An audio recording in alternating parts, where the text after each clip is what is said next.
Joyeux Noël, bonne fête de fin d'année, dans le respect de la laïcité, du vivre ensemble et du politiquement correct. Ça va, ça va, ça va. Le Père Noël de l'Europe a sur sa liste plein de cadeaux pour les Français. Here's Johnny. L'abattage des vaches, la destruction des agriculteurs, les fermetures d'usines et l'abattage de nos enfants avec une bonne guerre. Alors, naturellement, je viens me plaindre. Mais le lutin Macron n'est pas en reste avec dans sa besace une ribambelle de taxes pour veaux et traînes. N'oubliez pas que nous avons affaire à des gens qui ne sont pas des lumières. Bref, ça va être notre fête, on en parle avec Louis-Marie dans un jamais trop pas assez spécial. Plaisir d'offrir, joie de recevoir. Joyeux Noël, fait. C'est à vous que je m'adresse particulièrement ce soir. Bonjour, c'est Louis-Marie. Et Seb Musset. C'est jamais trop. Pas assez. Bonjour à tous et à toutes. Bonjour Louis-Marie. On n'a pas commencé l'émission, déjà il heurte le micro. Non, c'est parce que je suis extrêmement stressé par la perspective d'un live. C'est le premier de ma life. Cette semaine, on va parler de la grosse actualité des agriculteurs en colère et de ce mouvement qui monte un peu partout en France. On reviendra bien sûr à l'étranger sur l'attentat antisémite à Sydney. Et plein d'autres choses dans la revue de presse. On a vraiment une revue de presse très chargée à l'approche des fêtes. On a tout préparé, on a les boules. On a le sapin. On a le sapin. Et on a même l'édito de Louis-Marie. Et je crois que cette semaine, tu vas nous dire de nous méfier. Je crois que je vais être christique, car je le rappelle, méfions-nous de la bête. Méfions-nous de la bête quand elle est blessée. Elle est plus dangereuse que jamais. Mais en vérité, je vous le dis, réjouissons-nous, car la bête est au sol, terrassée et mourante. Mais elle reste méchante et peut mordre. Dans son agonie, elle veut tout détruire. L'Europe s'est lancée dans une guerre qu'elle ne peut pas mener, encore moins gagner. Pour cela, il lui faut détruire la liberté, la joie au nom de ses valeurs, car c'est son projet. Fin de l'état de droit au nom de la démocratie, fin de la démocratie, fin des nations submergées, fin de la propriété privée, fin des droits de l'homme. Et tout ça, pourquoi ? Pour un drapeau moche et bleu avec des étoiles dessus. L'Union européenne n'en a plus pour longtemps, quelques années tout au plus. Alors réjouissons-nous et méfions-nous. Ce sont des heures sombres qui nous attendent, et pas seulement à cause des coupures d'électricité et du manque de gaz, mais entre la fin de l'horreur et une horreur sans fin. Il n'y a pas photo, non ? S'il y en a un qui se lève, je raconte tout à la presse. Qu'est-ce que vous voulez que je foute de ça, moi? Bon, on s'en fout, on n'a pas le temps, on prend tout, on choisira plus tard. Et je pense qu'il faut que nous commencions avec un point Louvre. Voilà, parce que t'étais Louvre, le grand méchant Louvre. Donc j'apprends sur le site La Tribune de l'Art que le Louvre va dépenser cette année 3,5 millions d'euros pour réinstaller la vasque olympique. Voilà. En plus, on se demande si ça fait vraiment partie de son budget, la vasque olympique. Alors, 3,5 milliards d'euros. Alors, la vasque olympique, bon, déjà, les Jeux olympiques, c'était 2024. Et puis, je ne sais pas pourquoi le Louvre doit payer cette vasque. En fait, je ne capte pas le rapport. Je vais te donner une réponse. Vas-y. Il s'agit un petit peu comme Staline qui installait un portrait de lui-même en grand sur la place rouge. Hein. C'est le culte de la personnalité, puisque la vasque céleste, c'est la vasque d'Emmanuel M, qui est notre glorieux leader et qui est le symbole non seulement de sa gloire, mais de son élévation. Oui. Et qui irradie sur le bas peuple. Qui irradie sur le bas peuple à partir de Paris. Donc il est normal que le plus grand musée de France, voire du monde, voire de l'univers, mettre un peu la main à la poche. Voilà. Alors écoute, ça tombe bien parce que ça ne s'arrête pas là. Nous apprenons également, selon les informations de la Tribune de l'Art, que l'œuvre à l'entrée du nouveau pavillon des 5 continents au Louvre, qui pour la Tribune de l'Art est d'ailleurs un ratage total, a coûté 470 000 euros, soit à peu près ce qui était consacré à la sécurité au Louvre en 2023 et 2024. Moi j'en ai une aussi, parce que le Louvre, il y en a pour tout le monde. Hein. Alors, c'est qu'il y a une grève. La fameuse grève de Noël du Louvre. Alors, qu'est-ce qu'ils veulent, les syndicats donc, ont lancé une grève mardi, ils ont reconduit ce matin. Et parmi les mots d'ordre pour appeler à la grève, il y a les problèmes de sous-effectifs. Un classique, mais ça marche. La dégradation du bâtiment, là, c'est même pas la peine qu'il le prouve. On a tous vu à quel point il a été dégradé. Mais alors surtout, la hausse des tarifs pour les visiteurs non européens. Il n'y a pas un appel sur le rap de frites à la cantine du Louvre aussi c'est surtout que le rap de frites, ça fait encore partie du périmètre d'action d'un syndicat. Oui, non, là, ça part dans tous les sens. Mais c'est pas le syndicat des visiteurs, c'est le syndicat des travailleurs. Ouais, non, c'est pas le syndicat d'initiative, quoi. C'est ça. Là, ils confondent syndicat d'initiative l'initiative des syndicats des travailleurs. Mais bon, depuis qu'on a vu que les syndicats s'étaient pas beaucoup occupés des soignants suspendus, on sait que les travailleurs, ils s'en foutent un peu, quoi. Et depuis que l'on sait, alors ça, je rajoute... Comme tu y vas. Oui, comme j'y vais. La CGT fait partie des signaleurs de confiance. C'est vrai. Ouais. Ça, je savais pas. Ça. Ouais. La CGT, ça fait partie des gens qui vont dire, toi, Seb Musset, tu es un naziste du bruit des bottes. Oh là là, oui. Voilà. J'ai avec un gros dossier RG comme ça. Avec un gros dossier RG comme ça. Et tu vas finir comme Xavier Moreau. Ouais. Hein, on en parlera tout à on l'heure. en parlera tout à l'heure. Tu vas même pas pouvoir rentrer en Ile-de-France bientôt. Pendant qu'on est sur la CGT, on va rester à gauche. Hein. Alors cette semaine, on va pas trop parler de la gauche pour une fois, mais on va en parler un petit peu quand même. Le minimum syndical, justement. Le minimum, parce et là, tu as des nouvelles de Mélenchon. Une journée sans la gauche, c'est un peu comme des frites sans sel. Alors, Jean-Luc Mélenchon qui déclare « On va pas dire aux gens mourrez dans la Méditerranée, je préfère qu'ils viennent épouser nos filles ». Alors moi, Jean-Luc, j'aimerais te dire, t'es au courant qu'elles font un peu ce qu'elles veulent, nos filles, maintenant? Ça fait quelques... Comment ils parlent des... Mais comment ils parlent des gonzesses? La section féminine à LFI n'a pas réagi, là? Non, j'ai rien vu, là. Là, lui, c'est pas comme Julien Bayou, là, tu vois, il est pas en train de se faire démonter la gueule par Sandrine Rousseau. Il est pas cancel. Non, il est pas cancel. Non, mais voilà, c'est la Marseillaise, quoi, qui viennent offrir nos filles et nos campagnes, enfin, tu vois, non, tranquille, Jean-Luc, le vieux patriarche de 50 ans, blanc, qui offre nos filles au premier méditerranéen venu. Voilà. Bon, écoute, on ne va pas dire que du mal. On ne va pas dire que du mal de la gauche. Du mal de la gauche. On a même du bien à dire de la gauche pour une fois. Oui. Et ça concerne une femme à gauche, et ça à propos de femmes, justement. Voilà, et c'est Julie Garnier, c'est ça. Hein. Oui, Julie Garnier. Voilà, Julie Garnier qui, à propos donc de Brigitte, dit en substance, parce que j'ai pas recopié la phrase, mais la prof, à propos de Brigitte, la prof de théâtre alors, on rappelle le contexte. On rappelle le contexte. L'histoire dont on en a parlé la semaine dernière. Donc, Brigitte Macron, qui, dans les coulisses du spectacle d'Harry Habitant, en parlant des féministes, a dit « J'espère que les sales connes n'interrompront pas ton spectacle ». Voilà, un truc comme ça. Elle a présenté des excuses toutes bidons. Alors, Julie Garnier se dit, mais... Julie Garnier, alors, elle est, alors, je ne sais plus si elle est pas députée LFI, je crois pas. Non, elle n'est pas députée. Enfin, c'est une figure de LFI. C'est une figure de LFI qu'on a vue souvent sur des piquets de grève. C'est quelqu'un que je suis sur les réseaux sociaux qui est plutôt pas la pire à LFI, j'ai envie de dire. Ben là, en tous les cas, elle se distingue parce qu'elle dit, en gros... qualifier de salsé des féministes qui font irruption dans un théâtre, comment on pourrait qualifier une prof de théâtre qui fait irruption dans la sexualité d'un adolescent de 14 ans? J'ai bien un mot qui commence par P et qui finit par fil, mais bon, voilà, on est en direct. Voilà, on est en direct et bon, on va pas... Tu veux dire sale P.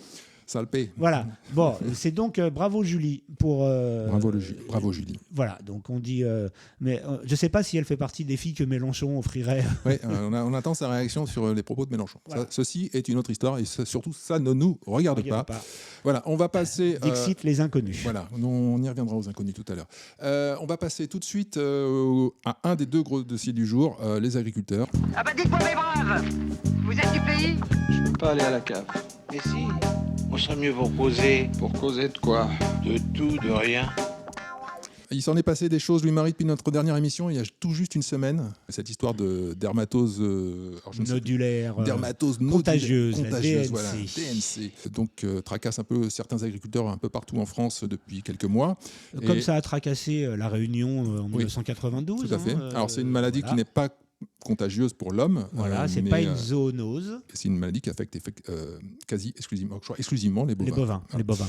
Donc en gros, ce qui a mis le feu aux poudres cette semaine donc à Bord-sur-Henri, c'est que donc une vache a été testée positive dans un troupeau de 200 vaches. Donc une vache, les 199 autres sont saines. Et que donc l'État a ordonné l'abattage de tout le troupeau. Voilà. Sans sommation, alors, on va dire. Ordonner l'abattage et le préfet s'est empressé de s'exécuter, enfin plutôt d'exécuter la vache. Avec une diligence qui force le respect. Oui, c'est rare.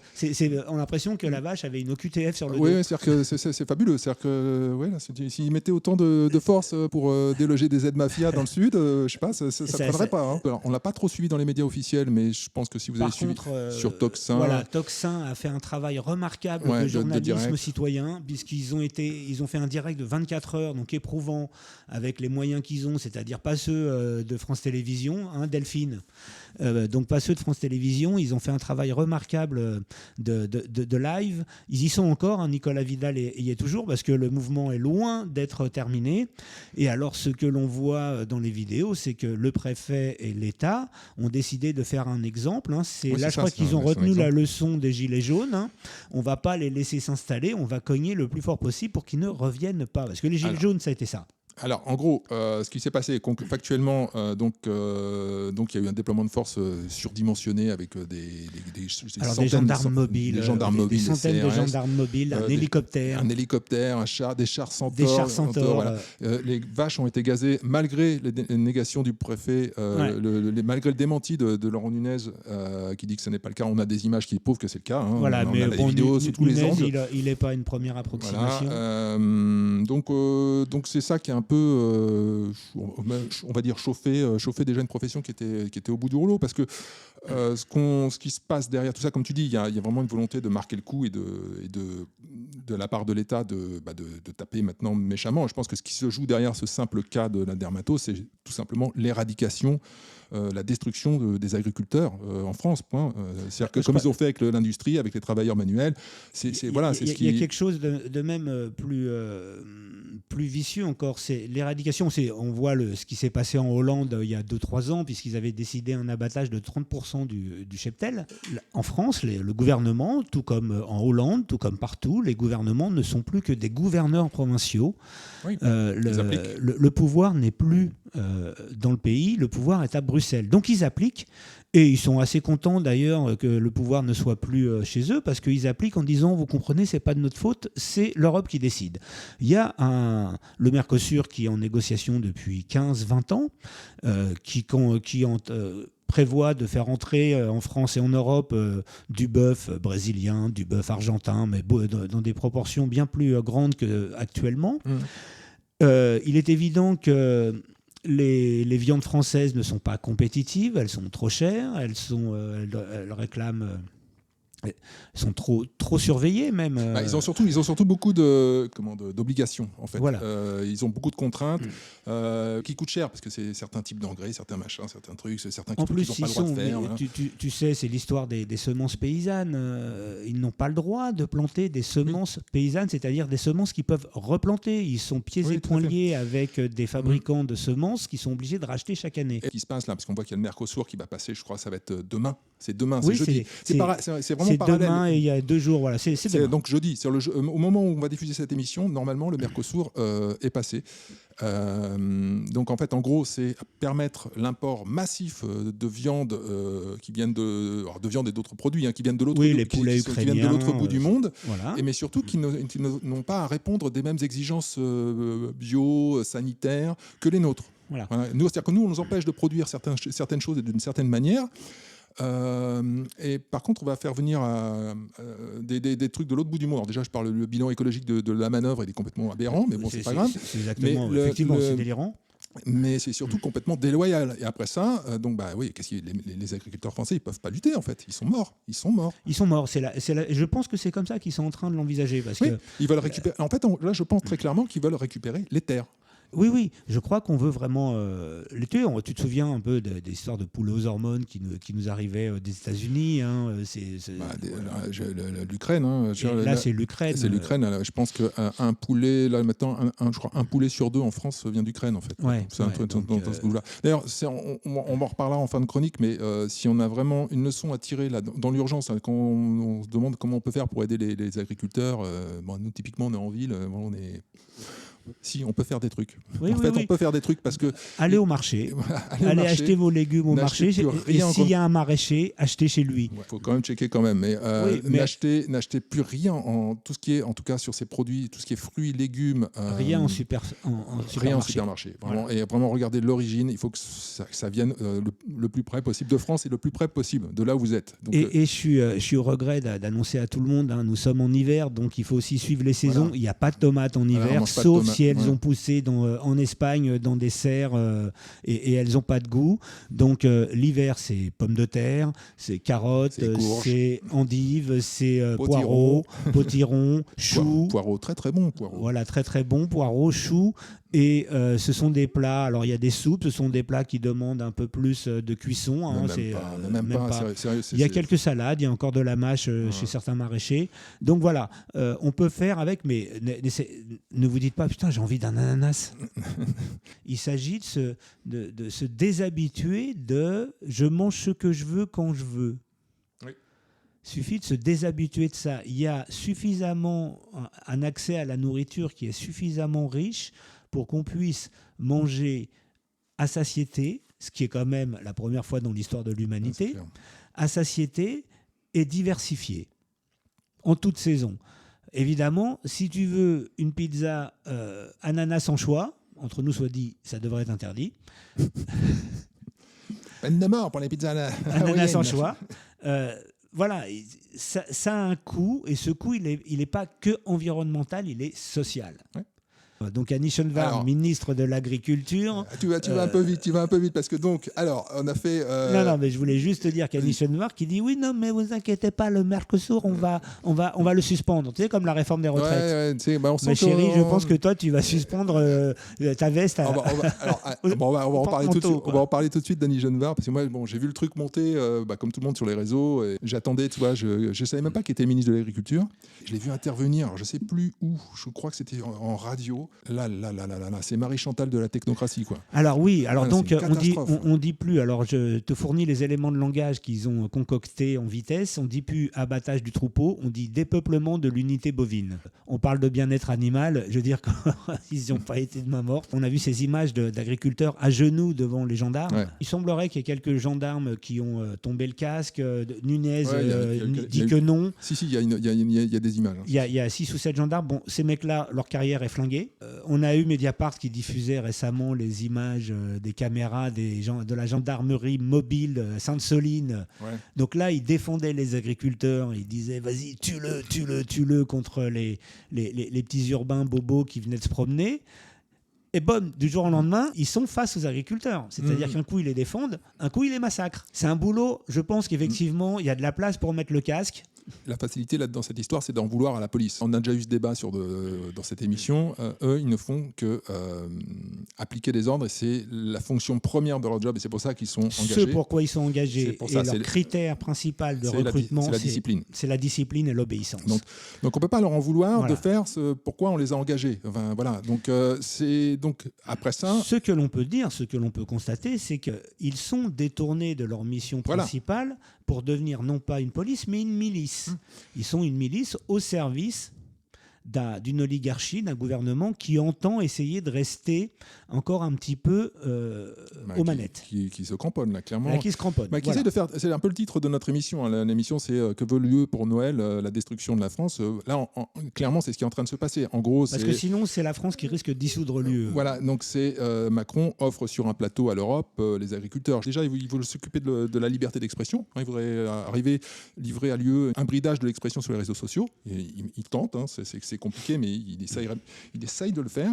Et là, clairement, l'autre gage qu'il doit livrer à l'Europe, parce qu'il doit s'agenouiller pour espérer prendre la place de Ursula von der Leyen, c'est les agriculteurs. Mais ce qu'on peut même voir sur les séquences entre la liberté d'expression et les agriculteurs, c'est qu'il s'agit de l'examen d'entrée de Macron pour la Commission européenne. C'est son stage de fin d'année. C'est son stage de fin d'année. Ouais, c'est son mémoire. Ouais, c'est son mémoire de stage. Ouais, exactement. Voilà.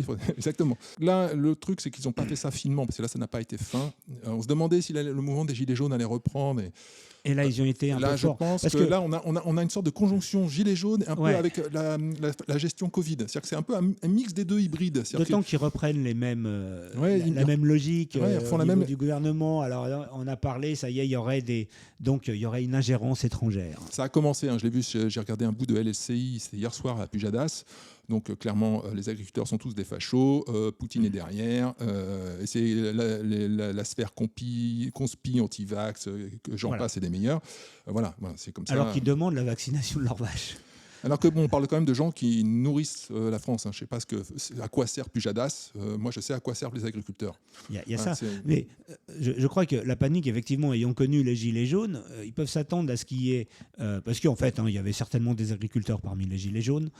D'autant que là, il y a la Confédération du bâtiment qui vient de rejoindre une partie des agriculteurs. En fait, ce sont surtout des professions où ils ont des grosses voitures. Enfin, ils ont des gros engins. Si le bâtiment s'y met, et pourquoi pas les routiers, là, les CRS, les forces de l'ordre auront énormément de problèmes, même avec des centaures. Non, mais là, tu vois que de toute façon, la Macron commence à mouiller le froc. Parce que là, il commence à dire oui, bon, le Mercosur, on va peut-être attendre, comme tu dis, on va peut-être attendre 2-3 jours, on va voir. Bon, on n'y croit absolument pas. Là, ce qu'ils essayent de jouer, c'est la montre. Oui. Parce qu'ils se disent, en fait, le test, ça va être, c'est très simple comment ça va se passer. Le test, c'est Noël. Ouais.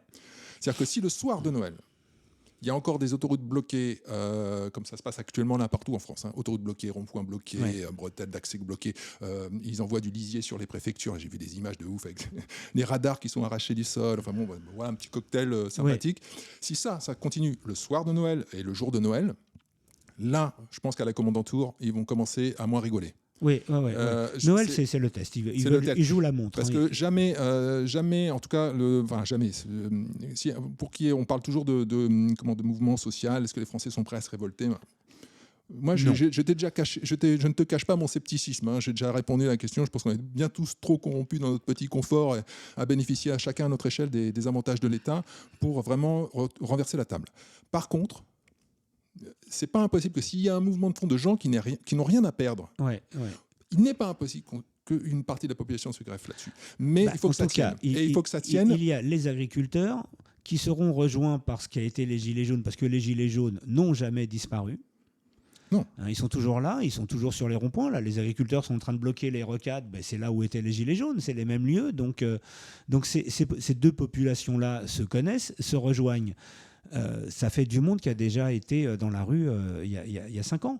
Alors c'est sûr que c'est pas le Bac+5 de centre-ville qui va y aller. Je trouve que LFI est un petit peu... Alors LFI, je les ai vus bougeoter. Là, j'ai vu Manon Aubry qui essayait de faire devant le Parlement européen. Mais bon, j'ai pas été... Là, ceux qui ferment bien leur gueule actuellement, c'est ELV. C'est les écolos. Ouais. C'est marrant, parce que je sais pas si tu te rappelles des propos de Sandrine Rousseau qui emmerdaient les agriculteurs qui en avaient rien à foutre. Voilà, de la rentabilité des agriculteurs. Je sais pas si c'est le super move, super intelligent à 3 mois des municipales d'avoir sorti ça, quoi. Surtout que, en tous les cas, de toute façon, elle se présente, enfin, les députés dans le 13e, elle s'en fout. Ça va. Ça va. Les carottes, elle les voit à la Biocop.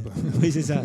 En fait, eux, ils jouent quelque part la même partition, à un autre niveau. C'est-à-dire qu'eux, ils n'ont de cesse que de criminaliser les vaches. Ils n'arrêtent pas de dire que c'est ce qu'il y a de pire pour la planète. Ils n'arrêtent pas de dire que les mecs qui mangent de la viande, c'est des salopards, c'est des criminels, ils méritent que la prison. Donc, en fait, mâles blancs. Ils ont toxique. Les écolos, ils ont fait la première couche, en fait, on va dire, idéologique. Parce que la finalité de tout ça, c'est la destruction de la filière agricole. Alors, je te propose de faire une petite pause. Il y a beaucoup de vidéos qui ont tourné ce week-end sur les réseaux. Alors, j'ai en passé une qui n'est pas de ce week-end, qui est une vidéo d'un agriculteur de la coordination rurale. Donc, c'est une vidéo qui a été filmée par je crois, la Dépêche du Midi, ou le Midi Libre, je ne sais plus lequel, c'est un des deux. Je crois que c'est la Dépêche du Midi. Donc, c'est une vidéo qui date du début de l'année. Et c'est un agriculteur qui fait ses courses en supermarché et qui décrit un peu ce qu'on y trouve. Donc, ça se passe dans une grande chaîne de supermarchés en France, dans le sud de la France. Je vous passe cette petite vidéo. Les magrets de août 2023, vous avez pas honte là? C'est les magrets qui viennent de Pologne. C'est une honte. Congelé en août 2023 de Pologne, vous osez avoir ça chez vous. Vous êtes la honte. Parce que je suis producteur. J'ai perdu 100 000 euros en 3 ans, moi. Si, c'est la peine de crier. Vous avez ça ici, vous êtes la honte de la France. Putain de Dieu. Mais c'est pas possible. Il n'y a rien. Il n'y a pas d'origine. Tu sors tout. C'est fou, hein. L'origine, je vous mets au défi de la trouver ici parce qu'en fait, il n'y a rien. Il n'y a même pas l'origine de la viande.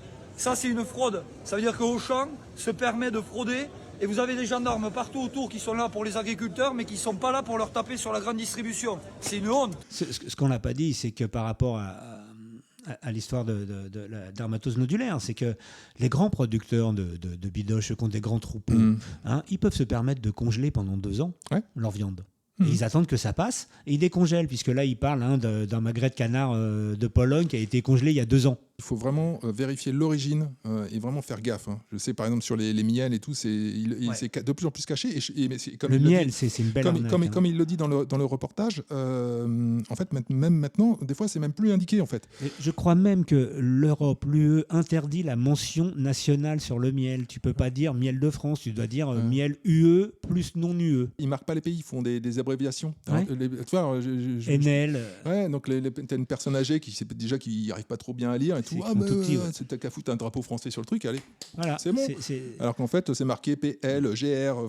Voilà, donc c'est un assemblage de sucre qui a traversé l'Europe. Et je ne sais pas si tu as quelque chose à rajouter sur les agriculteurs, parce qu'on oui, est parti un peu dans tous les sens. J'ai un truc. On était un peu fougueux. Si j'ai quand même une info à donner, c'est que la Suisse, qui est quand même le grand pays de la vache, c'est vrai. En Suisse, ils ont des cas de DNC. Dermatose nodulaire contagieuse et ils ne se livrent pas à un abattage systématique de tout le troupeau. Hein, ils abattent une bête, ils isolent le troupeau, ils vaccinent. Ne serais-tu pas un peu complotiste ? C'est un constat. Le complotisme, il est dans la question. Pourquoi ? Ah non, mais c'est déjà trop. C'est déjà trop. Ah, peut-être parce que la Suisse... Je vais te signaler. Ouais, signe-moi la CGT. Peut-être parce que la Suisse ne fait pas partie de l'UE. Je lance le jingle et on attaque sur la deuxième partie de la revue de presse. S'il y en a un qui se lève, je raconte tout à la presse. Qu'est-ce que vous voulez que je foute de ça, moi? Bon, on s'en fout, on n'a pas le temps, on prend tout, on choisira plus tard. Alors, puisqu'on est sur le merveilleux marché européen, je vais te passer ce petit extrait de notre ministre de l'économie, notre, 16e ministre de l'économie en 3 ans, j'en sais rien, je ne sais plus, qui a la douloureuse tâche de succéder à Bruno Le Maire. Bruno Le Maire. Tu sais que j'ai découvert, c'est anecdotique, mais c'est lui qui a écrit le superbe discours de Dominique de Villepin. C'est Le Maire ? Ouais. Mais c'est pas impossible, c'est un littéraire, Le Maire. Ouais. Le superbe. C'est absolument nul comme ministre, mais voilà. bon, il y a des gens qui parlent bien et qui écrivent bien, c'est pas ce qui manque en France. Non, ça c'est clair. Hein, voilà, c'était juste anecdote sur Bruno. Alors là, on va pas parler de Bruno, on va parler de Roland Lescure, qui se réjouit d'avoir imposé une nouvelle taxe aux Français. On écoute. Aujourd'hui est un grand jour pour l'Europe, un grand jour pour la France, mais surtout un grand jour pour nos citoyens, nos producteurs et nos commerçants. Le Conseil ECOFIN vient de décider à une très large majorité de mettre en place un forfait pour les petits colis inférieurs à 150 € dès le début de l'année 2026. La date reste à fixer précisément, un forfait de 3 €. 3 €, ça peut sembler peu, mais aujourd'hui, il y a plus de la moitié des petits colis dont la valeur elle-même est de 3,30 €. Ça veut dire qu'on va imposer un forfait important relatif sur des centaines de millions de petits colis qui aujourd'hui inondent notre marché. Ces centaines de millions de petits colis, souvent, sont ceux qui sont sous-valorisés dans leurs déclarations, sont ceux qui ne respectent pas nos normes, sont ceux qui mettent en danger nos commerçants. Et nous souhaitons évidemment que le commerce international se poursuive, mais qu'il se poursuive de manière juste. Et le mec est content. Hein. Le mec est content. Alors, attends, c'est un grand jour pour l'Europe et pour la France, a-t-il dit. Attends, il commence par ça. On va tout reprendre dans l'ordre. Donc, il n'y a rien qui va. Il n'y a rien qui va. Donc déjà, le mec est heureux de coller une taxe. Il est heureux d'avoir créé une taxe. Il est heureux d'avoir créé une taxe. C'est pas lui, c'est l'Europe. Oui, mais il a créé une surtaxe. Parce qu'il y aura la taxe européenne plus la taxe française. Donc ça va être, c'est 3 € plus, attends, j'ai le détail, la taxe sur les petits colis. Alors on parle de colis de moins de 150 € hein, déjà. Donc il faut déjà commander. Colis, il en faut. Il en faut pour 150 €. Donc la taxe sur les petits colis, moins de 250 € sera de 3 € de la part de l'UE et elle sera cumulée à une nouvelle taxe française de 2 €. Donc 3 plus 2 égale 5. C'est-à-dire l'essentiel des achats sur Chine, en fait. C'est 5 €. Mais voilà. Donc, tu achètes un câble HDMI à 1,50 €, il va te coûter 7 balles, soit le prix en magasin. Mais ce qui est fascinant, c'est qu'en magasin, il n'est pas plus produit en France. Non. En fait, il est produit aussi en Chine. Il est même vraisemblablement produit dans la même usine. Voilà, et à des coûts encore plus compétitifs. Je pense qu'on t'arnaque encore plus quand tu l'achètes en magasin. C'est la sauvegarde des intermédiaires. Voilà.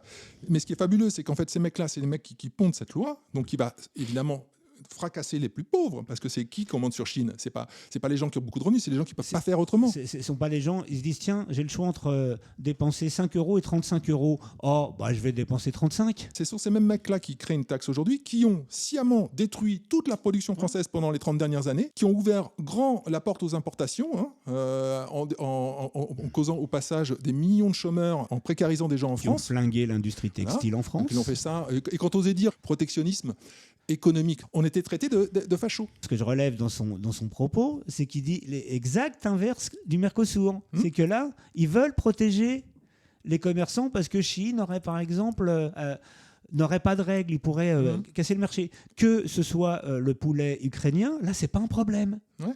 Tout est bien foutu. Une fois qu'ils ont bien pété l'industrie, qu'ils ont bien précarisé les gens, que les gens n'ont pas d'autre choix que d'acheter sur Chine, qu'est-ce qu'ils font ? Étape 3, on taxe Chine. Ouais. Et voilà. Et c'est encore les mêmes qui s'en prennent plein la gueule. Non, qu'est-ce que devrait logiquement faire Chine s'ils ont, et à mon avis ils l'ont, c'est qu'ils vont acheter, parce que des entrepôts en France, il y en a, des entrepôts vides, il y en a, ils vont les louer, ils vont stocker, et ça partira de France. Ils vont racheter les terres aux agriculteurs. Ouais. Bah oui. Non, mais les Chinois ont déjà acheté énormément de terres en Roumanie. Hein. Ouais, non, mais c'est fabuleux. Et les mecs, ils retombent en permanence sur leurs pattes. C'est-à-dire qu'ils créent un désordre, un déséquilibre, ils appauvrissent les gens, ils contraignent les gens quasiment. Les gens pour Noël, tu veux faire plaisir à ton môme, bon, t'as pas beaucoup de pognon. Tu vois, je fais un petit appareil photo numérique, un petit machin, un petit truc. Bon, tu veux le payer 50 balles, tu commandes sur Chine. Tu vas le payer 10% de plus, parce que 5 euros sur 50 euros, c'est 10%. Ça fait 10%, ouais. Donc si tu te prends un 10% de plus dans la gueule, merci l'Europe, merci la France. Parce qu'en plus, le mec, il en est fier. Je pense qu'il va nous sortir, on protège la planète ou je ne sais quoi. Et quand tu dis ils retombent toujours sur leurs pattes, c'est de moins en moins évident. Hein. Puisqu'on parlait de Montebourg, le nom de Montebourg a été évoqué. Je vais vous passer un petit extrait. Montebourg qui intervenait dans une émission du service public cette semaine. En parlant des banquiers d'enfer qui ont vendu nos fleurons industriels. Mais ce qui est surtout, donc il évoquait la fin de l'intervention de Macron dans le naufrage d'Alstom. Hein. Et ce qui est fascinant, bon, déjà, Montebourg, il sort le truc, la démonstration est implacable, mais il faut surtout regarder la tête de Thierry Breton. Hein, parce que Thierry Breton, on rappelle, c'est le loser des losers, des losers des losers. C'est-à-dire que le mec est grassement payé dans toutes les entreprises où il passe, c'est un carnage derrière. C'est le Attila de l'entreprise. Mais le mec donne son avis surtout sur l'économie française, sur Twitter, sur comment il faut faire, alors que le mec a tout raté, en gros. Bon, on passe cet extrait, c'est merveilleux, je vous passe ça.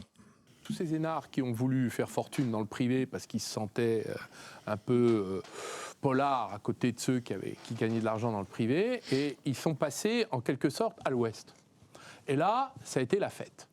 Et on s'est retrouvé avec tous nos fleurons vendus, selon l'idéologie du banquier d'affaires, le cœur de métier. Ah, on découpe. Alors, ils ont découpé en rondelles. Alors, ça a commencé avec la CGE. À la CGE, il y a eu Alcatel d'un côté, Alstom. Alcatel, ça a été Turru qui a dit « La France sans usine, très bien, il a gagné, puisque Alcatel n'existe plus. » Et donc, il n'y a plus d'usine. Voilà, ça, c'est ni usine, ni entreprise, ni même recherche, ni rien. Alstom, j'ai suffisamment donné.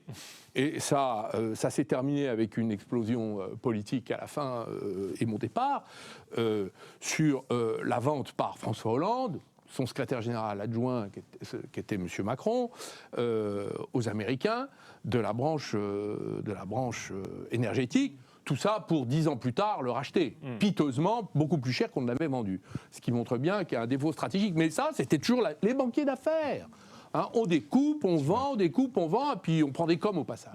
Hein, voilà, parce que c'est quand même... Il est en train de parler des entreprises dans lesquelles il a été. Ouais. Et qu'il a flingué. Tout à fait. Et qu'il a complètement flingué. Donc tu as Thierry Breton qui ne sait plus trop, qui devient transparent, c'est fabuleux. Comment il se fond dans le décor de l'émission. C'est vrai, c'est superbe. Pour une fois, je dis mal du service public, mais là, c'est une très très... mais non, mais c'est pas le service public en fait. C'est pas du tout le service public. C'est le Figaro TV. Tu viens de dire du mal du service public, encore une fois. Je me disais, c'est quand même fou que ça passe à la télé française. Non, c'est pas du tout. C'est sur le plateau du Figaro Télé, donc non, ça n'a rien à voir. C'est une chaîne privée. Et voilà. Donc voilà. Ceci expliquant peut-être cela. Mais Thierry Breton, la prochaine fois, il demandera mais est-ce que Montebourg sera là ? Et puis il viendra ou pas, quoi. Ouais, bon, c'est rare que Montebourg soit invité, même sur le Figaro. C'est rare que Montebourg fasse des télé. Hein, oui. Bon, il s'est retiré de ce genre de choses. Il produit du miel, justement. Oui, il produit du miel, ouais. Alors, tu vois, un homme politique qui se retire quand il sait qu'il ne servira plus à rien, c'est le problème, c'est qu'on a perdu un bon homme politique. Parce que les gens compétents, ils sont assez compétents pour savoir qu'ils ne pourront plus rien faire dans la politique française. Et Montebourg est arrivé là, il a compris qu'il ne pourrait rien faire, donc il s'est retiré. Non, puis je pense qu'il avait des ambitions qui étaient tellement, qui devenaient problématiques. Je pense qu'on lui aurait vraiment... Des choses comme des ambitions nationales, enfin, oui, en tous non, les mais cas, je pense qu'il est trop brillant et je pense que en face, si tu veux, je pense qu'on allait lui faire vraiment mal. Oui. Donc je pense qu'il a préféré jeter l'éponge. C'est pas ma guerre, quoi. Hein. Donc, il s'est protégé. Puisqu'on parlait de France Télé, je pense qu'après le point Louvre, je pense que le point... Il nous faut un point France Télé. J'écoutais Charles Aloncle ce matin pendant mon jogging. Ah oui, écoute, on va saluer Charles Aloncle, le Parce député. que, oui, il fait de un boulot l'Hérault. le député UDR de l'Hérault. UDR de l'Hérault, donc c'est un sciotiste. Ouais. Il me semble. Hein, donc, ça se sent pas trop. Ça se sent pas trop. Mais c'est bon ce que les filles appelleraient un proto-facho, voire plus. C'est le fils de Mengele, quasiment. C'est quasiment ça. Ou alors c'est son oncle. Ouais. C'est le rapporteur de la commission, c'est lui qui a l'initiative de la commission. Voilà, donc ça fait 2-3 semaines que c'est en route cette histoire. C'est ça. Et c'est ça fait 2 mois, il me semble. C'est un peu plus. Oui, là, mais les auditions, moi j'entends parler vraiment des auditions, enfin je les vois depuis 2-3 semaines. Ça fait 3 semaines. Ouais. Mais en tous les cas, lui il dit qu'il est sous l'eau depuis. Mais ça m'étonne pas. Il ne travaille que là-dessus. Pour une fois, j'imagine, un député qui bosse. Voilà. Je vous conseille de suivre son compte Twitter, Charles Aloncle, parce qu'il communique beaucoup, il est même sur TikTok, Charles Aloncle sur TikTok. Donc on apprend cette semaine que Delphine Ernotte refuse de dévoiler le salaire du directeur des opérations spéciales de France Télévisions et qui se trouve être l'ex-adjoint de Anne Hidalgo. Comme c'est étrange. On apprend également que les enregistrements des auditions entre le CSA et Delphine Ernotte de 2015 ont disparu. Alors, ils ont disparu. La police judiciaire ne les a pas retrouvés. Même la police ne les retrouve pas. Alors, on précise aussi que Delphine Ernotte a été... ça fait 3 fois. Ça fait 3 fois qu'elle a le mandat, la France Télé, ce qui n'est jamais arrivé dans l'histoire de France Télé. C'est ça, c'est une première. Et là, c'était pour sa première nomination. C'était pour sa première. Et on sait qu'on suppose très fortement une intervention de François Hollande, alors qu'il venait de faire passer une loi qui disait on ne touche pas ça, on ne touche plus à ça, c'est fini le RTF. Je ne pardonnerai jamais à François Hollande d'avoir généré Macron. Jamais, je ne le pardonnerai jamais. Tu sais que, jamais. Parlant de François Hollande, il est le seul qui a refusé de venir, qui a été convoqué, qui a refusé de venir de répondre à la convocation de la commission. Alors, on apprend également dans cette commission que, alors là, c'est un peu technique, c'est un geste un peu technique, mais c'est vraiment croustifondant. Alors, Nathalie Darigrand, directrice des programmes de France Télévisions jusqu'en janvier 2020, aurait signé des dizaines de millions d'euros de contrats au profit de la société Together de Renaud Levankim, réalisateur célèbre de C'est dans l'air, c'est ce soir, c'est politique, il fait tous les C. Nathalie Darigrand a été ensuite licenciée et elle a bénéficié de plusieurs centaines de milliers d'euros d'indemnités de licenciement payées par le contribuable. Jusque-là, ça va. Ça craint, mais ça va. Quelques mois plus tard, en septembre 2021, cette même Nathalie Darigrand devient directrice générale de Together Media et prend la tête des émissions qu'elle avait elle-même attribuées lorsqu'elle était à France Télévisions. Oh, pas mal, hein? Pas mal. Pas mal, ça c'est pas mal, j'aime bien ça. Attention, c'est une cascade de professionnels, ne faites pas ça chez vous. Vous pouvez pas faire ça chez vous. Il faut beaucoup de millions. Lors de son audition, la présidente de France Télévisions, Delphine Ernotte, n'a pas nié l'existence d'un conflit d'intérêts, tu m'étonnes, se contentant d'affirmer que ce type de situation serait fréquent et relèverait du législateur. C'est pas moi, c'est la loi, c'est comme ça. Alors, Charles Aloncle précise que la loi existe déjà. L'article 432-12 du Code pénal prévoit jusqu'à 5 ans de prison et 500 000 euros d'amende pour prise illégale d'intérêt, mon montant pouvant être porté au gain indûment perçu. L'argument de Delphine Ernotte, c'est oui, ok, voler c'est interdit, arrêtez-moi si vous voulez. France Télé, on a fait plusieurs émissions là-dessus. La dernière, on a fait une émission spéciale où on parlait justement des animateurs producteurs et des sommes colossales qui sont générées notamment par des gens comme Nagui et Media One. France Télé est quasiment le premier client, ils se font vraiment des centaines, quand je dis des fois c'est 800-900 millions d'euros par an, enfin pour le cas de Media One c'est énorme. Tout ça payé par le contribuable et Media One, Mathieu Pigas, enfin c'est bon. Voilà. Non, mais ce que Charles Aloncle dit, quand je l'écoutais ce matin, ce qu'il disait, c'est que ce qui est en train d'apparaître dans ces auditions, c'est une gigantesque organisation de captation de biens publics au profit d'individus privés, de détournement de fonds de biens de l'État, de détournement de fonds, enfin de structures au service de quelques-uns, et d'une mise en coupe réglée d'une structure afin d'en profiter au maximum. Il y a une caste parasite qui s'est installée à la tête de France Télévisions et qui entend traire la bête. Mais tu sais, au même titre qu'un virus tue l'hôte qui l'héberge. Je vais te laisser un peu le micro, car je suis en train de m'assécher et je sais que tu vas nous parler... J'ai des choses à dire, moi. Alors, vous avez certainement tous entendu qu'il y a eu une fuite, enfin une attaque, on en parlait déjà la semaine dernière, à propos de Graphene OS, et montrant que les services publics étaient l'objet d'attaques et de siphonnage des données de plus en plus fréquentes. Et donc il y en a eu une, voilà, c'est le ministère de l'Intérieur qui s'est fait braquer ces données, mais quelque chose de bien, parce que là, sévère. J'ai les infos, là, c'est un individu ou un groupe d'individus se sont introduits pendant plusieurs jours dans les systèmes informatiques du ministère de l'Intérieur. L'intrusion informatique s'est faite par le biais des messageries mail des agents de la police, des agents de la place Beauvau. Plusieurs jours. Voilà. Ils ont plusieurs jours. Donc ça veut dire encore, c'est soit il y a une complicité, c'est un mec qui a laissé traîner un mot de passe, ou qui l'a vendu peut-être. On a déjà vu des histoires de greffiers, greffières qui travaillaient pour des narcotrafics, pour des narcotrafiquants, donc quelqu'un est peut-être introduit. Alors, quelqu'un de malveillant a pu récupérer un certain nombre de mots de passe de boîte mail, a détaillé M. Nunez, donc Laurent Nunez, en précisant que cette personne a pu récupérer des codes pour accéder à certains de nos systèmes d'information. Ce piratage s'est fait en dépit de toutes les règles de prudence que l'on diffuse pourtant très régulièrement. Il suffit de quelques individus qui ne respectent pas ces règles, commandent-ils, les reconnaissants des imprudences. Ça concerne quand même 16 millions de personnes, cette histoire. Donc là, on parle bien des gens qui veulent nous imposer l'identité numérique. Hein. Voilà. Mais qui sont incapables de protéger leur propre mail. Je ne sais pas si tu as déjà déposé une plainte dans un commissariat, mais je pense que la moitié des ordinateurs tournent sous Windows 94. Là, évidemment, ça va être la faute à Poutine, le grand complot russe. C'est sûr.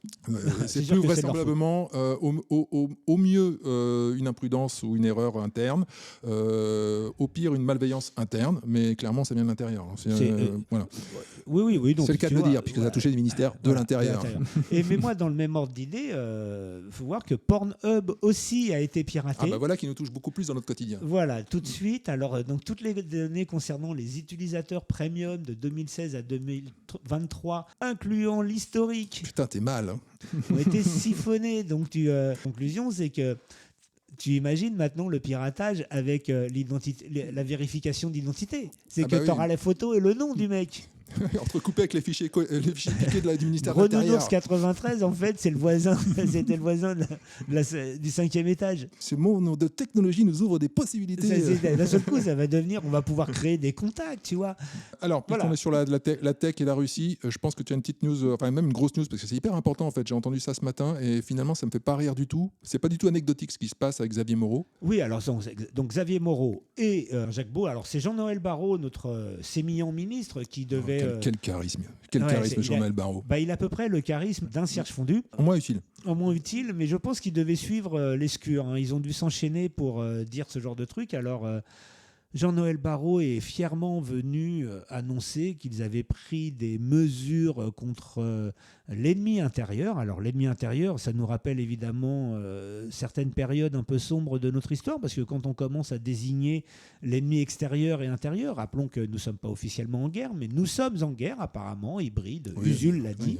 Ils veulent la guerre en tout cas. Ils veulent la guerre. L'UE veut la guerre. L'UE veut la guerre, et dès lors qu'on te définit ce statut complètement bizarroïde de guerre hybride, en fait, où tout le monde peut être un ennemi, nous sommes donc en guerre perpétuelle, puis alors ça peut durer, hein, c'est vraiment orwellien comme schéma, et donc ils viennent de condamner un certain nombre de personnes, ils viennent de condamner l'expression d'un certain nombre de personnes, dont Jacques Beau et Xavier Moreau. Jacques Beau est un Suisse, alors en plus ils viennent de condamner un Suisse, c'est très curieux, quoi. La Suisse, donc c'est une ingérence. Jacques Beau est suisse ou Jacques Beau est suisse. D'accord. Donc c'est de l'ingérence de l'Europe dans les affaires de la Suisse. Voilà. Okay. Il a peut-être la double nationalité, je ne sais pas. Il me semble qu'il est que suisse, mais bon, c'est un ancien militaire. Xavier Moreau, lui, a la double nationalité. Il est franco-russe, comme le flanc. Et les anciennes, franchement, celle-là, si vous la comprenez, vous avez plus de 40 ans. Et on vous retrouvera la pub. Voilà, je me suis coupé moi-même. Donc ils ont Jacques Beau et ils ont gelé les avoirs de ces fin de la propriété individuelle. Oui, fin du droit à la propriété individuelle. Ils ont gelé les avoirs, restriction de la liberté d'expression d'un citoyen français sans condamnation, parce que c'est une décision administrative au niveau européen et pas en France. Sur des propos, quoi. C'est juste sur des propos. Liberté d'expression. Sur des propos étayé. C'est même pas. C'est juste hallucinant. C'est-à-dire qu'en fait, en gros, c'est la porte ouverte. S'il n'y a pas plus de contestation que ça, c'est la porte ouverte en fait à la censure complètement. C'est exactement. Aléatoire. Enfin, pas aléatoire, c'est à discrétion. La désignation de l'ennemi intérieur. Voilà, on déconne, on dit c'est la faute à Poutine en déconnant là, machin. Ça va être nous. Oh là, jamais trop passé, ça dégage. Allez, vous êtes ennemi d'État. Voilà. C'est potentiellement ce qu'ils essayent de tester là, tu vois. On les accuse tous les deux d'avoir relayé des théories du complot comme l'Ukraine aurait provoqué. Alors attention, 2 points, ouvrez les guillemets. C'est pas nous, c'est Jacques Beau. Voilà. Non, c'est même pas Jacques Beau, c'est Jean-Noël Barrot sur Jacques Beau. Ah, d'accord. 2 points, ouvrez les guillemets. L'Ukraine aurait provoqué la guerre pour faciliter son adhésion et son entrée dans l'OTAN. Quelle idée. Donc là, on les sent vraiment à la pointe dès qu'il faut taper sur les agriculteurs, dès qu'il faut envoyer l'armée pour gazer des vaches et interdire un mec qui est même pas français parce qu'il a juste dit un truc qui plaisait pas à Jean-Noël Barrot. Il a juste pas dit. Ça me donne vraiment une très nette impression d'un système plus qu'à bout de souffle. C'est ce que tu disais dans ton édito, quoi. C'est ce que je disais dans mon édito. La bête est en train de mourir et il faut se méfier de la se radicalise. Bête. Voilà. Il faut se méfier de la bête. Oui, parce que en fait, j'avais envoyé un tweet sur le sujet. Là maintenant, pour moi, en fait, c'est pour ça que je disais en intro, la situation est à la fois c'est une situation très grave et en même temps, je suis d'un optimisme presque débordant. Oui. Parce que je sais maintenant, j'ai la certitude que l'UE c'est fini. C'est-à-dire que moi ou éventuellement mes enfants, on en verra la fin. Il est minuit moins 1 pour l'Europe. On était juste sur le volet de l'émission Français. Hein, on a juste fait la France là. Maintenant, on va s'attaquer au reste du monde. Mais avant cela, on va respirer que le top des bonnes nouvelles vérifiées. Macron score A.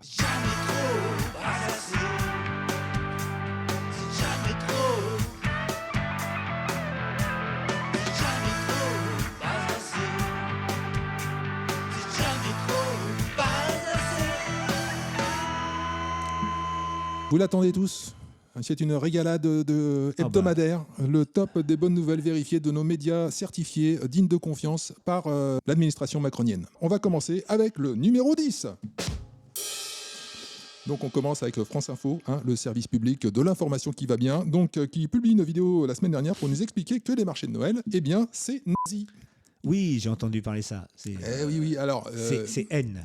Avec la dictature nazie, Noël devient une fête nationaliste. Les marchés de Noël permettent de promouvoir l'héritage allemand. Vu le sale buzz sur les réseaux, le média de l'info vérifié et des décrypteurs, parce que c'est le média des décrypteurs, France Info a retiré leur vidéo de merde. Par ailleurs, le service public fait peu écho du fait que le CNC, Centre National de la Cinématographie, au sujet duquel une pétition circule actuellement un peu partout sur les réseaux, ce fameux CNC, lui, a été créé sous Pétain. Et ça, c'est pas une rumeur. Ouais. Mais là, c'est vrai, mais bon, c'est quand ça rend quand même de bons services, le CNC, en termes de subventions. Donc bon, allez. Numéro 9. Journée mondiale de la raclette, c'est le Huffington Post qui nous interroge comment limiter le bilan carbone de la raclette. Eh oui, c'est un conseil de l'ADEME, ce fameux organisme d'État qui coûte 5 milliards d'euros aux Français par an. C'est eux qui nous demandaient de changer de slip une fois par semaine. Voilà. Ils sont payés à pondre des PowerPoint. 4 milliards, c'est le budget de France Télé quasiment. Hein. Voilà. Je ne sais pas à quoi servent ces gens, mais bon, je pense qu'on peut s'en passer. Hein. Et on mangera toujours la raclette avec ou sans eux. Voilà. Moi, je pense que je vais faire une tartiflette pour Noël. Numéro 8. Pour les diasporas, l'avion n'est pas un luxe, c'est un lien vital à nos origines. C'est un article du magazine de l'écologie Reporter qui soudainement trouve que les voyages en avion, c'est bien. Mais c'est juste quand tu retournes au bled, en fait. Attention, c'est quand tu fais l'aller-retour, c'est pas quand tu retournes au bled. C'est parce que là, tel que tu le dis, on a l'impression qu'il... Voilà. C'est un aller-simple, c'est un aller-retour. C'est un aller-retour. En effet, pour sa chroniqueuse Rania Daki, le magazine Reporter, dès qu'il s'agit de retourner au pays, ce n'est pas une histoire de vacances. L'avion, c'est mal, mais bon, pour eux, c'est bien. On va passer tout de suite au numéro 7. Je tiens à le préciser. Dans la série Une étude montre, aujourd'hui, une étude montre que le réchauffement climatique a un impact négatif sur l'apprentissage des jeunes. Et c'est bien sûr dans Science et Vie.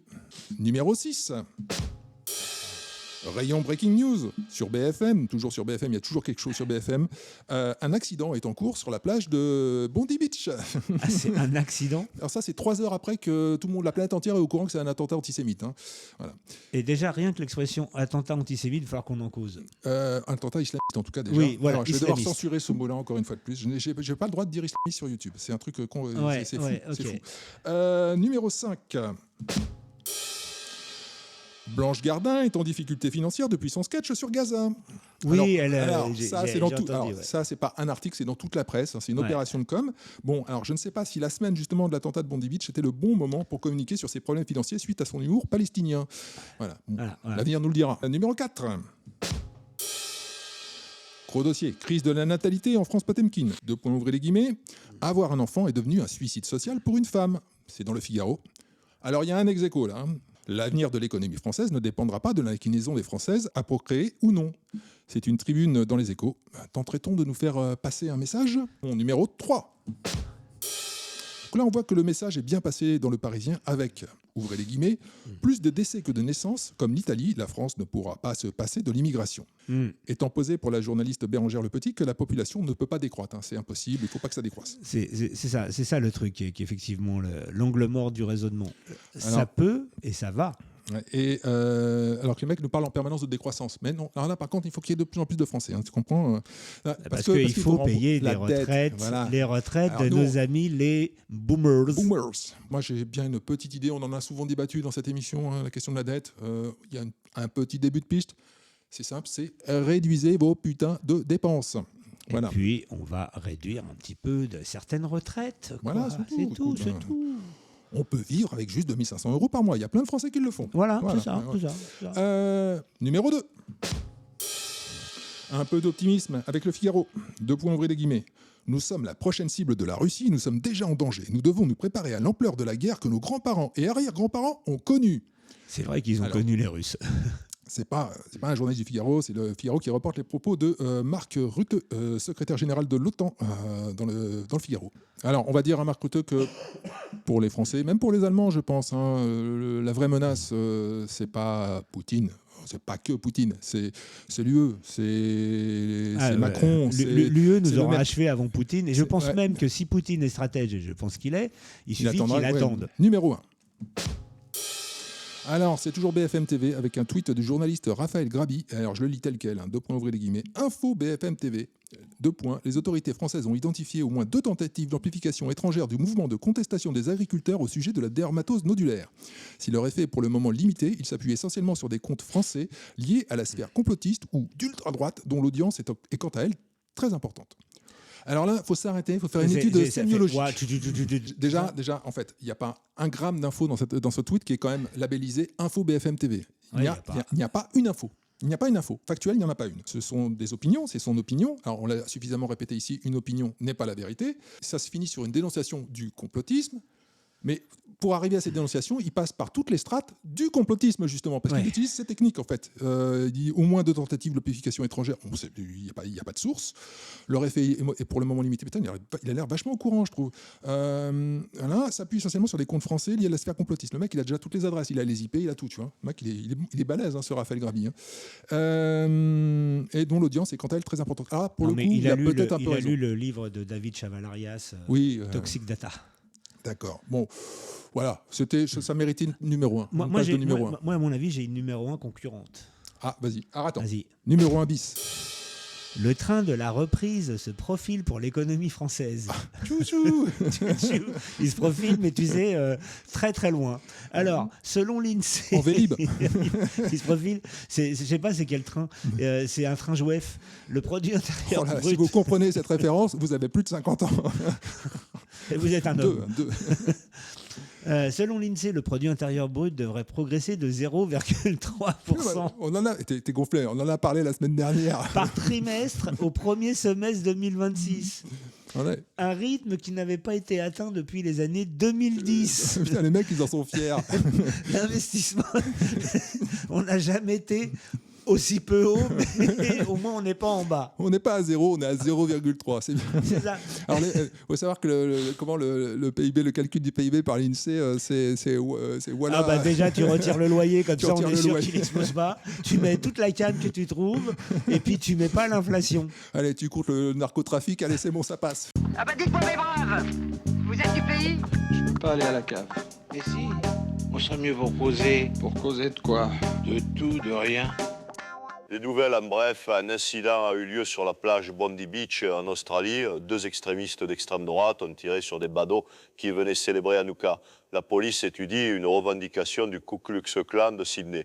Bon, c'est évidemment une parodie faite par IA, mais c'est un peu de choses. Ce qu'on a eu sur BFM, vraiment en live, ce triste dimanche dernier, en Australie. Alors, Bondi Beach, c'est une plage. Alors c'est un dimanche, c'est vraiment un endroit populaire où il y a du monde. C'était Hanouka, mais c'était les Beach, Juifs c'était les Juifs qui étaient visés. Donc cet attentat a coûté la vie à, je crois, 15 personnes. On a tous vu donc les images de ce Ahmed El Ahmed qui a désarmé de sang-froid le mec. Je pense qu'on peut l'appeler Courage Man, hein, parce que on peut appeler Superman même. Il lui manquait la cape et le slip rouge. Après ça, il a pris quand même 2 balles du deuxième terroriste qui s'avère être le fils. Alors c'était le père et le fils. Père et le fils. Ouais. Et il s'avère que le fils était déjà l'objet d'une enquête de la part des services secrets australiens qui avaient découvert quelques contacts avec l'État islamique.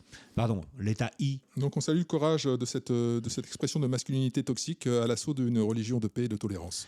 On a fait il y a 3 semaines, c'était pour le 13 novembre, on avait fait une émission sur la menace. La menace I. La menace I. Tu vas être obligé de censurer encore. Ils s'empressent de vouloir limiter l'accès aux armes comme solution. Surtout pas. Elles ne sont pas très accessibles en Australie. Non, elles ne sont pas très accessibles, mais peut-être que l'autre manière de gérer le problème, c'est pas de limiter l'accès aux armes. Voilà, on va à. Il y en a qui ont essayé, ils ont eu des problèmes. Écoute, on lance le débat. Je pense que là, avec le climat social qu'il y a en France, ils généralisent les armes et ça tourne en American Nightmare en 2 secondes. Mais on lance le débat, mais. Dans un pays, je vais lancer le débat sous cette forme-là. Dans un pays comme les États-Unis, où le droit à se défendre de soi-même, par soi-même, est garanti par la Constitution, et donc ce qui autorise les Américains à être armés, voire surarmés, alors on peut poser la question, cette Constitution ayant été écrite à l'époque où les fusils, c'était un coup et il fallait les recharger, ça prenait 3/4 d'heure, alors que là, est-ce que cet article est toujours valable à l'ère des armes automatiques avec des chargeurs de 45 balles que tu vides en 2 secondes? C'est la question. Mais le fait est que aux États-Unis, tu as constitutionnellement le droit de te défendre. Dans les pays européens, l'État a dit « nous te retirons le droit, nous nous en chargeons ». C'est pire que ça dans les États européens, c'est que si tu te mêles de ta défense, et on a des exemples tous les jours. Hein. On a vu des faits divers, effectivement, de victimes de viol. La victime de viol qui se prend 6 ans ferme. 6 ans ferme, et il y en a une qui a pris plus encore. La meuf qui se fait squatter sa baraque, qui se défend, elle est condamnée. Voilà. Donc on résume, dans nos États dits de droit, l'État a dit « nous nous occupons de votre sécurité, de votre protection, donc vous n'avez pas besoin d'être armé constitutionnellement ». La question, c'est dès lors que l'État est failli, ce qui me semble être de plus en plus patent. Et que fait-on en fait? Voilà, que fait-on? Est-ce qu'il n'est pas le moment où nous devons revenir à effectivement t'imagines, t'as entendu parler de la campagne c'était cela il y a 2-3 ans. Quand ils ont récupéré toutes les armes. Ils ont fait une campagne pour récupérer les armes. On dirait, voilà. Non, mais c'est pour se protéger eux. Non, mais ils sont terrorisés par les Français. Il faut savoir qu'au pouvoir, les Français n'ont même pas conscience du niveau de terreur qu'ont les élites. Et que les Gilets jaunes ont suscité. S'il y a vraiment une règle d'or dans la justice française, c'est tu ne te fais pas justice toi-même. Et tu prends très cher si tu te fais justice toi-même. Mais parce que l'État te garantissait qu'il allait s'en occuper à ta place. Mais dès lors qu'il a abandonné, la question du réarmement des individus va se poser. En tous les cas. Et puis on a vu tout de suite les éléments de langage se mettre en place. Attentat antisémite. On parle des victimes. D'ailleurs, on ne dit pas qui a causé l'attentat. Ça, on ne dit pas. Moi, c'est ma grande surprise. Je l'ai déjà dit sur YouTube, ce mot me vaut un ban. Un shadow ban, clairement. Oui. C'est problématique. Donc je ne sais pas de quoi ils ont peur en fait, parce que je ne sais pas. C'est une fois de plus, c'est pas un terrorisme, c'est pas les bisounours qui tirent quoi. C'est pas la collective des joueurs de pétanque de Rissorangis. C'est pas les catholiques radicalisés de Fleury-Mérogis. C'est pas l'extrême droite, ou plutôt c'est une extrême droite. C'est une extrême droite, mais pas celle qu'on voudrait. Voilà, c'est ça. C'est une extrême droite qu'on tolère. Il y a une extrême droite qu'on veut pas, et il y en a une qu'on veut bien. Qu'on veut bien. Donc, en tout cas, qu'on n'ose pas appeler.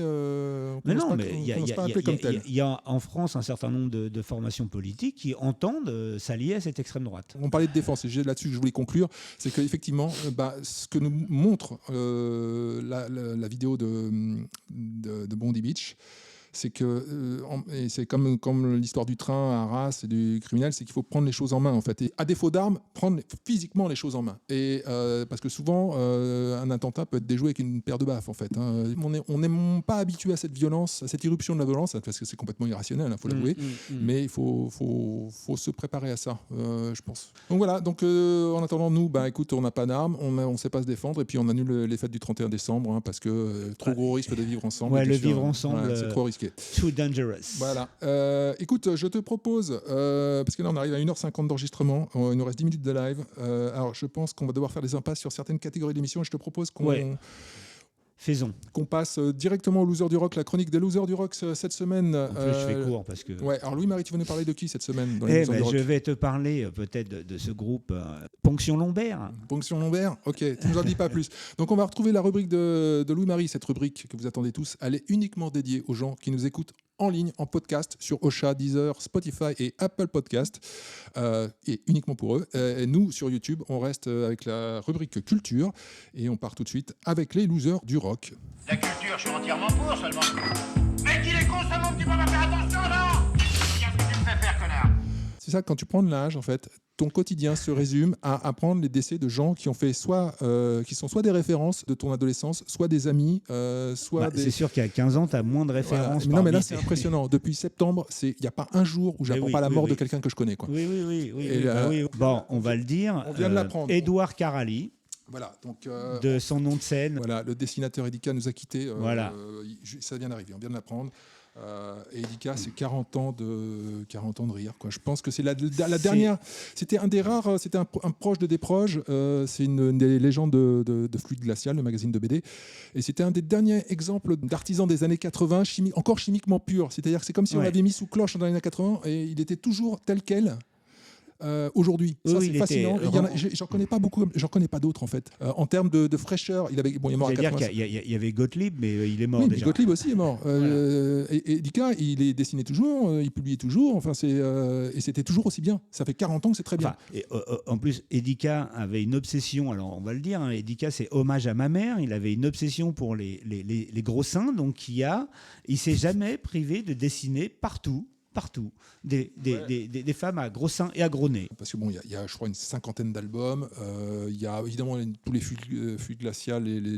Quasiment, il était sociétaire permanent, j'ai envie de dire. Il a réalisé 83 des couvertures d'un peu moins de 600 fluides glaciales. Voilà, moi c'est quand même une sur 6. Je vais pas en parler là parce que s'il faudrait faire une émission consacrée à Edika, et je pense que ses planches et son œuvre parlent pour lui, vraiment. Donc on va. Il disait. Non, j'allais dire, c'est trop. Non, parce que quand on va recouper. On va peut pas citer Edika dans le texte. On peut pas citer Edika dans le texte. Ça va être compliqué. On va être censuré. Voilà. On va parler en vitesse parce que l'émission était un peu chargée, mais on ne peut pas faire l'impasse dans le prolongement de la rubrique des Losers du Rock où tu nous as parlé du groupe Spinal Tap. On va évidemment parler de Rob Reiner, le réalisateur Rob Reiner, qui est donc mort dans des conditions assez atroces, tué par son fils. Assassiné par son fils avec sa femme. Alors on va pas revenir sur les conditions de sa mort parce qu'on n'a pas le temps et c'est pas le sujet. On va revenir sur la carrière de Rob Reiner parce que c'était. Alors déjà, il faut préciser que c'est quelqu'un de très très populaire aux États-Unis. Oui. En France, on connaît ses films, mais on a du mal à identifier le réalisateur. On a du mal à identifier Rob Reiner parce que, effectivement, par contre, si on va dire. Quand Harry rencontre Sally, Misery, les hommes d'honneur, c'est un réalisateur qui s'est effacé beaucoup derrière ses films. Donc il a une filmographie très diversifiée, ce qui fait que il a fait Spinal Tap, justement le faux documentaire. Il a fait Les hommes d'honneur avec Tom Cruise. Il a fait Misery, une adaptation de Stephen King. Il a fait Quand Harry rencontre Sally, qui est le maître étalon de la comédie sentimentale. Et tout le monde parlera de cette scène où Meg Ryan simule l'orgasme dans le restaurant et la vieille femme qui à la fin dit au serveur je veux la même chose qu'elle est la mère de Rob Reiner. Et d'ailleurs il est dans le décor, il est dans la scène, il est au bar.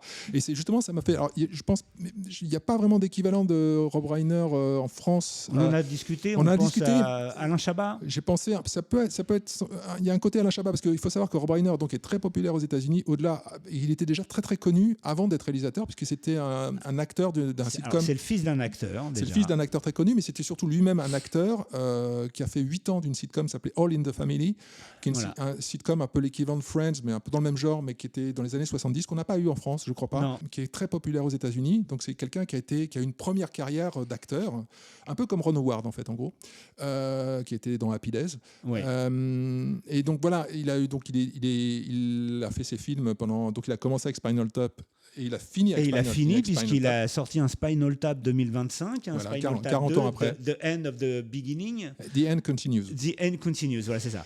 Donc 40 ans après, ça a été son premier et son dernier film. Qui est sorti, étrange. Qui est sorti il y a 3 semaines sur Netflix, c'est ça, je crois. C'est ça. Et où il joue dedans. Comme dans le premier. Et le film est pas mal en plus. Le film est pas mal. J'ai regardé, j'en ai vu un bout hier soir, j'ai pas regardé en entier. Il arrive à conserver quelque chose, alors que c'est difficile de conserver parce que l'essentiel du premier film, c'était justement la surprise, le fait que c'était un faux de bout en bout et qu'on y croit. Donc là, on sait que c'est un faux. Non, et puis il y a des petits problèmes de mise en scène dans le 2 où tu vois, il y a des moments où tu sors des codes du documentaire. C'est-à-dire qu'il y a un moment, quand il parle avec sa femme au téléphone, c'est pas un documentaire, c'est un chant contre chant, et on demande où est le rapport documentaire en fait. En fait, il est pas très honnête formellement, je veux dire, le 2.